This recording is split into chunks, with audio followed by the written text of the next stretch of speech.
When God speaks, his words carry power, purpose, and a direction that transcends human understanding.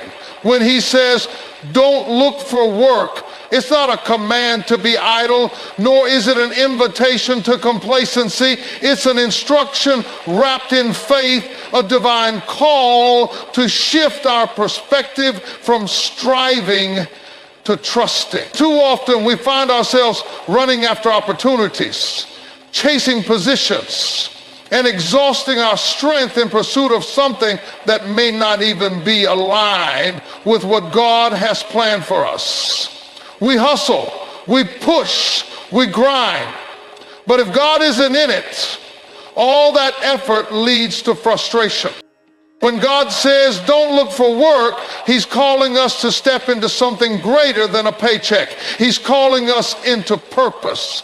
Work is what we do to survive, but purpose is what we were created for. The problem is, many of us have confused the two. We think that if we just find the right job, get the right promotion, or secure the right contract, we'll finally have peace. But the truth is, peace isn't found in a position. Peace is found in obedience. And sometimes obedience means standing still when everything in you wants to run. God told the Israelites in Exodus 14:14, the Lord will fight for you. You need only to be still. That's a hard thing to do when bills are due, when responsibilities are piling up, when society's screaming at you to go, go, go. But stillness in God is not inactivity, it's divine positioning. When he tells you not to look for work, he's telling you to stop striving in your own strength and start leaning into his. He's shifting you from a place of survival to a place of supernatural provision. We serve a God who provides. He fed Elijah by the brook when there was famine in the land. He sent manna from heaven when his people were wandering in the wilderness.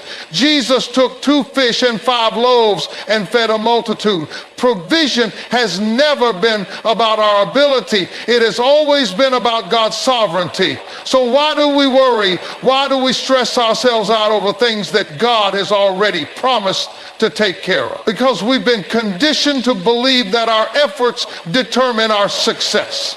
But God's economy doesn't work like the world's economy. In his system, obedience unlocks provision. When Peter was fishing all night and caught nothing, Jesus told him, throw your net on the right side of the boat and you will find some. Peter could have argued. He could have said, I've been working hard all night. I know what I'm doing. But instead, he obeyed. And in that moment, his obedience brought in a catch so big that his net nearly broke. What if your breakthrough isn't in working harder, but in listening better? What if the abundance you're looking for isn't on the other side of another job application, but on the other side of divine instruction? God is calling you into alignment with his will. The moment you step into alignment, favor will follow. The doors you were about to knock on will open on their own. The opportunities you were running after will start running after you. You won't have to beg for provision because provision is already waiting for you in the place where God has called you to be. That's why he's saying, don't look for work, because he doesn't want you to settle for just anything. He wants you to step into the very thing he created you for. It takes faith to wait on God. It takes faith to trust that even when you can't see how things will work out, he's already worked them out. But that's exactly what he requires. Faith. Faith that moves mountains. Faith that stands firm when circumstances shake. Faith that believes that if God spoke it, he will bring it to pass. This is not the season to chase after what the world calls success. This is the season to chase after God, and in doing so, success will chase after you. So don't look for work, look for him. Seek his face, not just his hand. Position yourself where he has called you to be and watch as he pours out blessings that you don't have room enough to receive. There is a difference between work and purpose. Work is something we do to make a living, but purpose is what we were created for. The problem is, too many of us have spent our lives chasing work when God has been calling us into purpose. We've been conditioned to believe that as long as we have a job, as long as we're making money, as long as we're busy, then we're on the right track. But God never told you to chase work. He called you to walk in purpose. And when you walk in purpose, provision follows. Some of us have been so focused on finding work that we've ignored the voice of God calling us into something greater. We've been running after opportunities, applying for positions, trying to force doors open when God never told us to go that way in the first place. But when you understand that purpose is greater than a paycheck, you stop chasing things that were never meant for you. You stop knocking on doors that God never intended you to walk through. You stop settling for jobs that drain you when God has called you to a place that will fulfill you. Purpose is the reason you were created. It's the thing inside you that keeps pulling you, the thing that won't let you rest until you pursue it. Some of you are restless right now, not because you don't have work, but because you haven't stepped into purpose. You're working, but you're empty. You're employed, but you're frustrated. You're making money, but your soul is starving. That's because work can sustain you for a season, but only purpose can fulfill you for a lifetime. When Jesus called Peter, James, and John, they were fishermen. That was their job. That was their work. But Jesus said, "Follow me and I will make you fishers of men." He was shifting them from work to purpose. They knew how to catch fish, but God had called them to catch souls. And the moment they understood that their work was just preparation for their purpose, they left their nets and followed him. Some of you are holding on to nets that God is telling you to drop. You're holding on to jobs, careers, and positions that feel secure, but are actually keeping you from what God has called you to do. When God says don't look for work, he's telling you to stop chasing survival and start seeking significance. He's telling you that the thing he put inside of you is bigger than a job. It's a calling. And when you step into your calling, doors will open that no man can shut.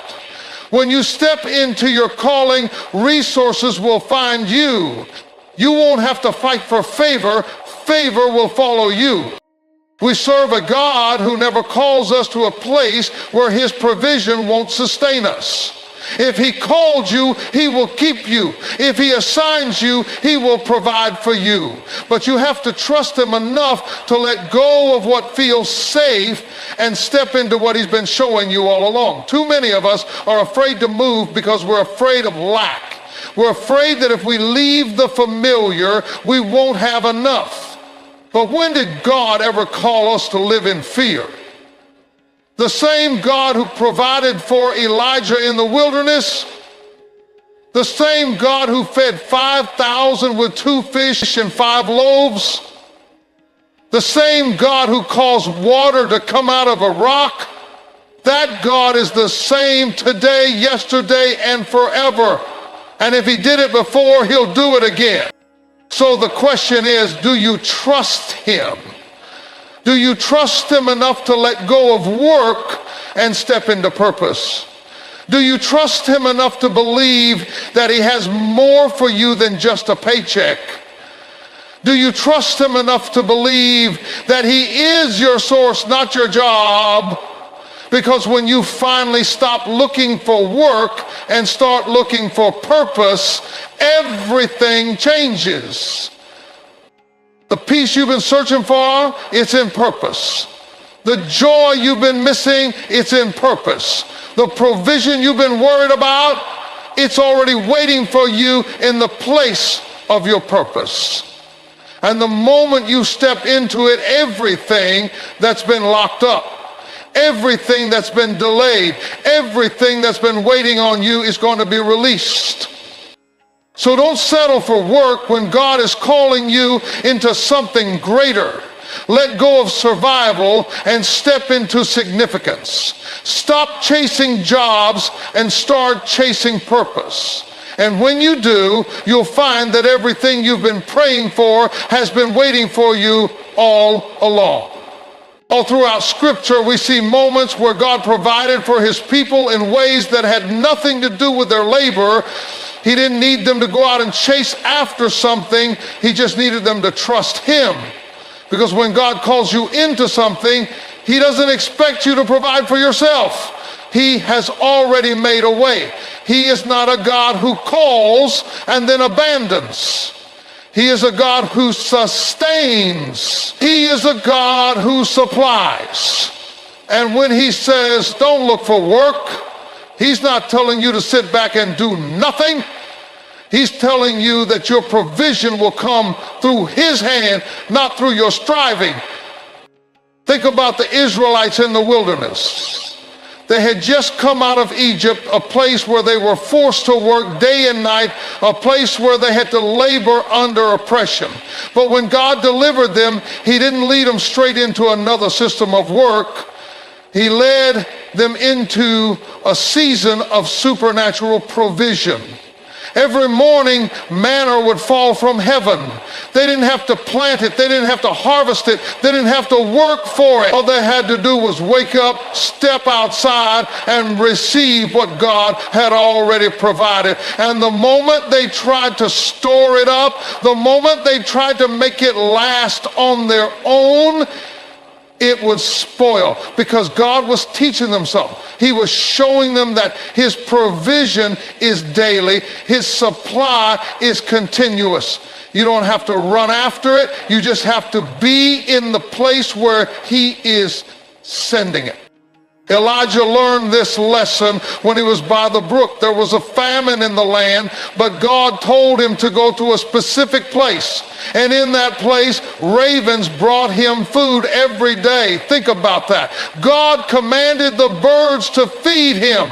That means Elijah didn't have to struggle. He didn't have to go searching. He didn't have to chase after something. He just had to be where God told him to be. And as long as he was there, the provision kept coming. But when the brook dried up, God didn't leave him without a plan. He sent him to a widow who, despite her lack, was about to experience a miracle. And then there's Jesus standing in front of a crowd of 5,000 hungry people. The disciples were thinking about work. We don't have enough. We don't have the resources. We don't have the money to go buy food. But Jesus wasn't looking at what they lacked. He was looking at what they had. And when he took those 2 fish and 5 loaves, he lifted them up, blessed them, and multiplied them until everybody had enough to eat. What's amazing about this story is that the people didn't have to go searching for food. They didn't have to work for their meal. They just had to be in the right place, listening to the right voice, and provision found them. What do all these stories have in common? They show us that when God provides, he does it in a way that doesn't require human striving. It doesn't mean you won't have to move. It doesn't mean you won't have to step out in faith. But it does mean that you won't have to force anything, you won't have to beg, and you won't have to break yourself trying to make things happen. If God told you not to look for work, it's because he has a different way of supplying what you need. He is shifting you from self-sufficiency to divine sufficiency. He is taking you from a place of toil to a place of trust. Some of you have been so busy trying to make things happen on your own that you haven't even noticed the provision God has already placed in front of you. You've been applying for job after job, chasing opportunity after opportunity, when God has been saying, stop running. I have something for you that you didn't have to work for. There are blessings waiting for you that don't require your struggle. There are doors that are about to open that you didn't even knock on. There are resources that are about to find you because you were faithful enough to stay where God told you to stay. When God provides, he does it in a way that leaves no doubt that it was him. He wants you to know that it wasn't your connections, it wasn't your degree, it wasn't your hard work, it was his hand.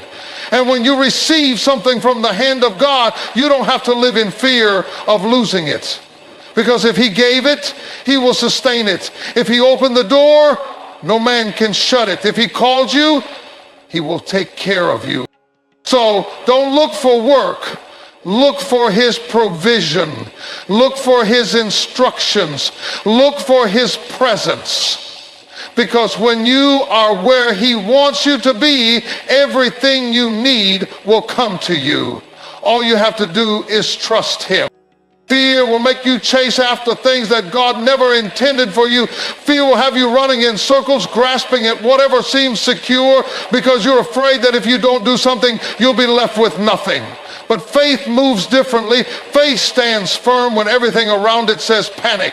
Faith refuses to be shaken by what it sees because it knows that what is unseen is greater. Faith understands that if God said, don't look for work, then there must be something he is already working out behind the scenes. The enemy thrives on fear. He knows that if he can get you anxious enough, worried enough, desperate enough, you'll settle. You'll take anything that looks like an answer, even if it's a distraction. You'll move ahead of God's timing, thinking you're making progress, when in reality, you're just running further away from where he wants you to be. And the problem with moving in fear is that fear never leads to peace. It leads to exhaustion, to stress, to frustration. Because when you step into something that God never called you to, you are the one who has to maintain it. But when God is the one who establishes you, he is also the one who sustains you. Look at Peter when he stepped out onto the water. As long as his eyes were on Jesus, he was doing the impossible. He was walking in a miracle. He was moving in faith. But the moment he started looking at the wind, the moment he focused on the storm instead of the Savior, fear took over. And as soon as fear stepped in, he started to sink. That's what fear does. It pulls you under. It drowns your confidence. It suffocates your trust in God. It makes you forget what he already said. But here's the part that we can't overlook. Even when Peter started sinking, Jesus didn't let him drown. The moment Peter cried out, Jesus reached for him.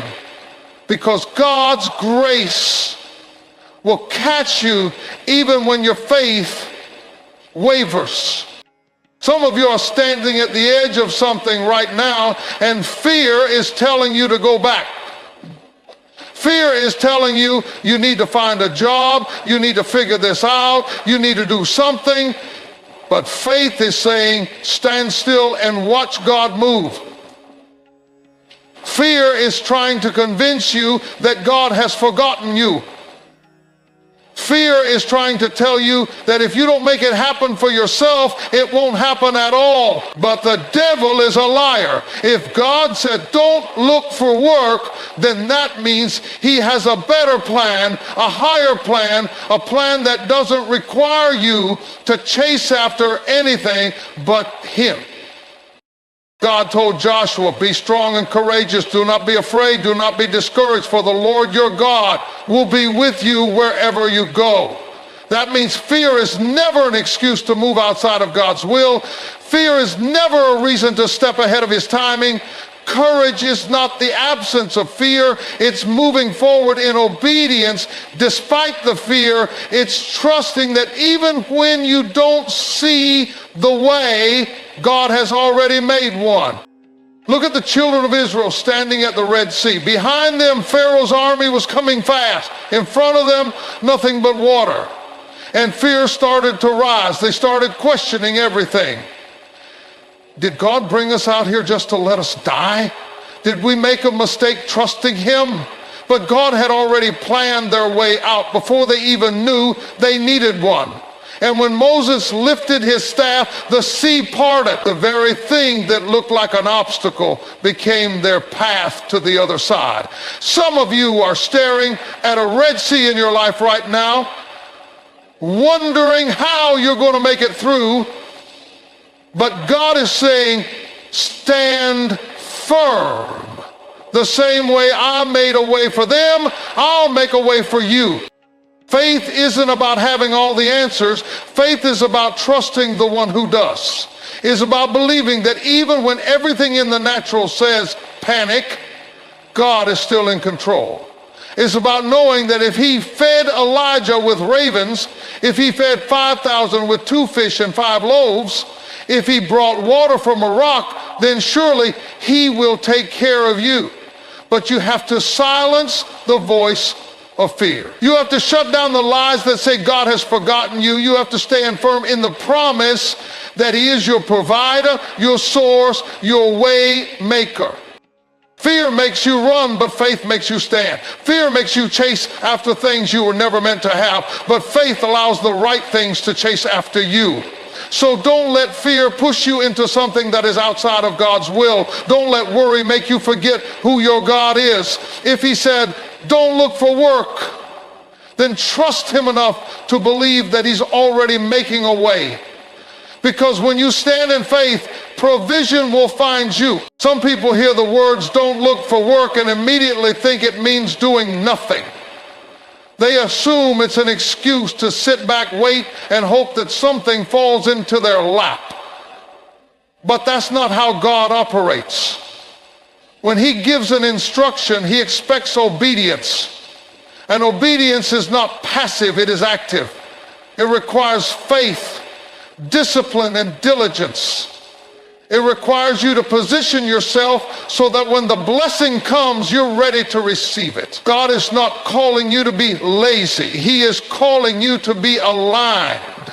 He's calling you to stop chasing things out of fear and start moving in purpose. There's a difference between working in your own strength and working in obedience to God. The first will wear you out, but the second will produce results beyond anything you could accomplish on your own. The Bible says, unless the Lord builds the house, the builders labor in vain. That means effort without divine instruction leads to frustration. You can wake up early, stay up late, hustle harder than anybody else, and still find yourself stuck. Because when you labor outside of God's will, you labor in vain. But when you align with what he has spoken, doors open without force, opportunities present themselves without struggle, and blessings flow without sorrow. Look at Noah.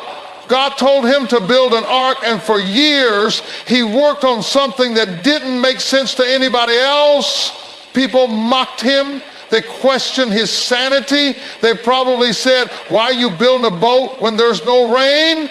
But Noah wasn't working based on what he could see.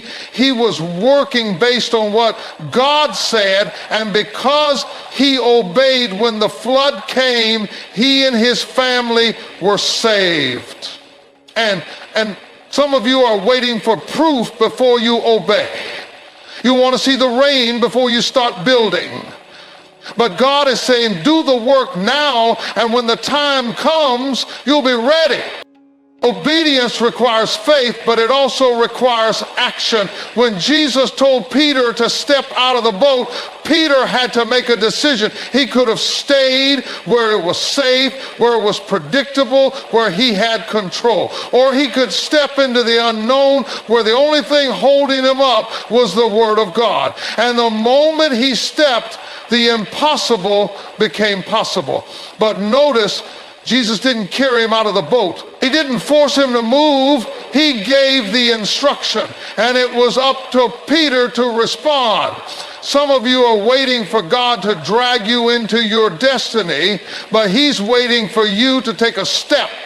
He's waiting for you to move in faith, to act in obedience, to trust him enough to do what doesn't make sense, there is a blessing attached to obedience. When God told Abraham to leave his homeland and go to a place that he would show him, he didn't give him all the details. He didn't lay out a 5-year plan. He simply said, go. And because Abraham moved, he stepped into blessings that were greater than anything he could have imagined. But what if he had refused? What if he had said, I need more information first? What if he had chosen comfort over calling? He would have missed what God had for him. And that's the danger of delaying obedience. It can cause you to miss what God is trying to bring into your life.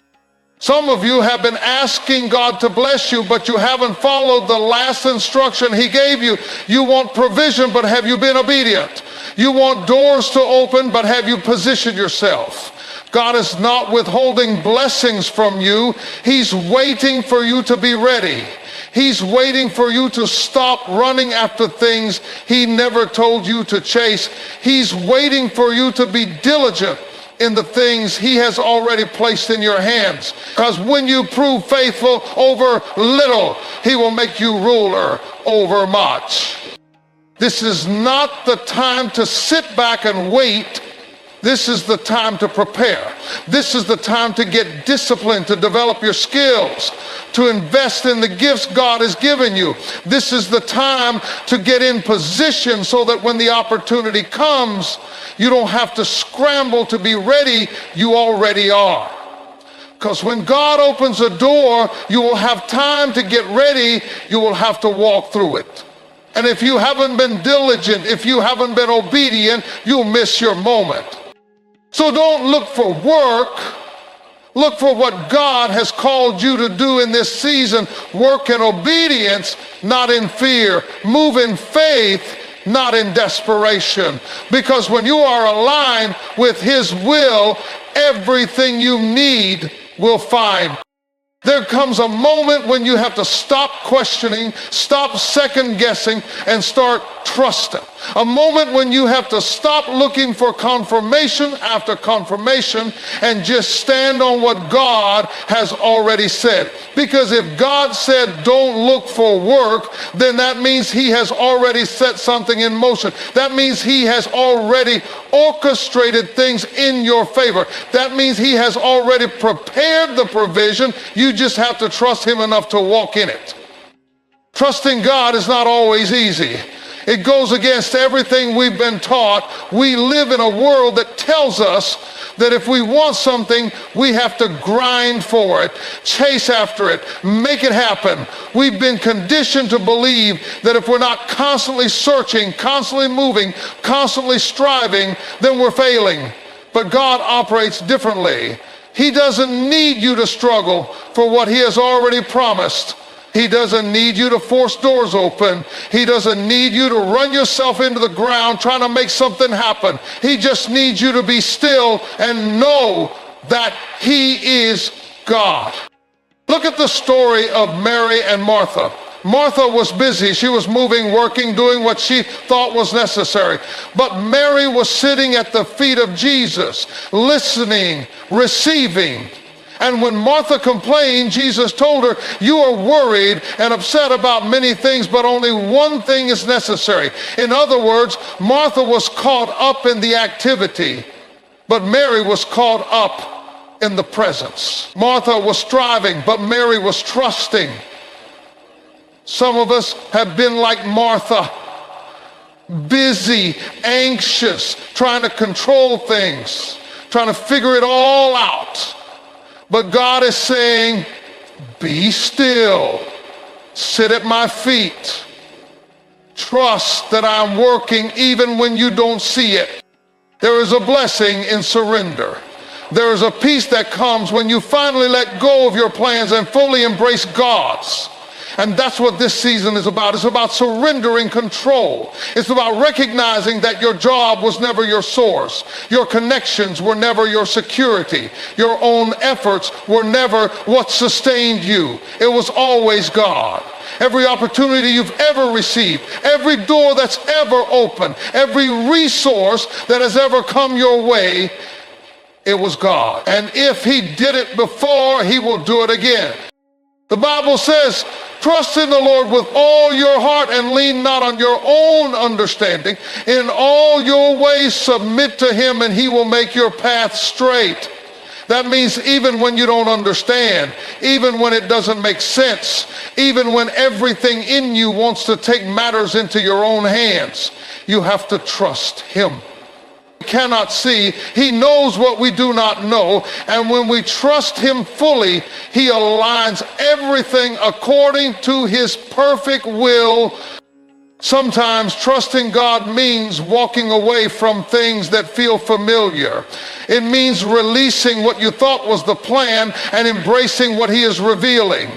When Jesus called his disciples, they had to leave everything behind. They had to walk away from what they knew, from what was comfortable, from what made sense. But in doing so, they stepped into purpose. They stepped into destiny. They stepped into something greater than they could have ever imagined. And that's what trust looks like.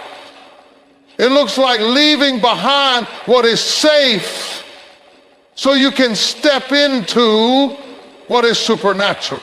Some of you are in that place right now. You're standing at the edge of something new, but fear is making you hesitate.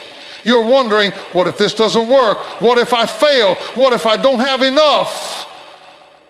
But what if God has already gone before you? What if everything you need is already waiting for you on the other side of your obedience? What if the thing you've been praying for is tied to your ability to trust him fully? God is calling you into a new level of faith, a faith that doesn't waver, a faith that doesn't need constant reassurance, a faith that says, even if I don't see it yet, I believe that God is working. Even if I don't have all the answers, I trust that he has a plan. Even if I don't know how, I know he will make a way, because that's the kind of faith that moves mountains. That's the kind of faith that opens doors. That's the kind of faith that attracts supernatural provision. So don't look for work, look for God. Look for his presence. Look for his direction. Because when you fully trust him, when you truly surrender, everything you need will find you. You won't have to chase it. You won't have to force it. You won't have to stress over it. It will come to you because God is